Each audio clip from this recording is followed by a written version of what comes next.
বাবুরে নেহাল, তুই দিয়ে আমেরিকাতুন আসার পরে হালকা লুচ্চা আর হালকা ফাপড় হয়ে গেছিস। নেহাল ব্যাচেলার পয়েন্টে সেই শান্ত, মার্জিত আর আদর্শবাদী চরিত্র, যাকে সবাই ভাবত সবচেয়ে ভরসাযোগ্য মানুষ। কিন্তু যদি বলি এই নেহালই আসলে পুরো গল্পের সবচেয়ে বড় বাটপার ক্যারেক্টার হতে যাচ্ছে, শুনতে অবাক লাগছে তাই না? তাহলে চলুন একটু গভীরে যাই। প্রথম সিজনেই নেহাল 1 বছরের ভাড়া একসাথে দিয়ে সবাইকে তাক লাগিয়ে দিয়েছিল।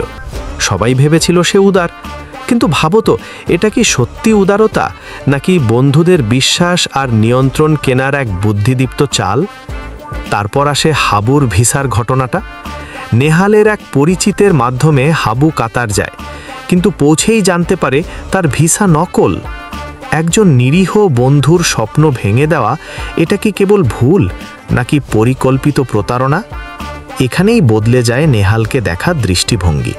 তার পরিবার, অতীত সবকিছুই রহস্যে ঘেরা। সে কোথা থেকে এসেছে, কাকে ফোনে কথা বলে, কেউ জানে না। মনে হয় যেন সে এক ছায়া মানব, যার আসল পরিচয় এখনো আড়ালে। আর ঠিক নেহাল হারিয়ে যাওয়ার পরই গল্পে আসে বোরহান, চতুর, ধূর্ত আর হাসির আড়ালে ভয়ঙ্কর কৌশলী। তাদের আগমন প্রস্থান এমনভাবে মিলেছে যেন একে অপরের জায়গা বদল করছে।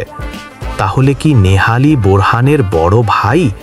নেহাল এই খেলার মাস্টারমাইন্ড আর বোরহান তার মাঠের সৈনিক। একজন কাজ করে বুদ্ধিতে, অন্যজন বিশৃঙ্খলা তৈরি করে শক্তিতে।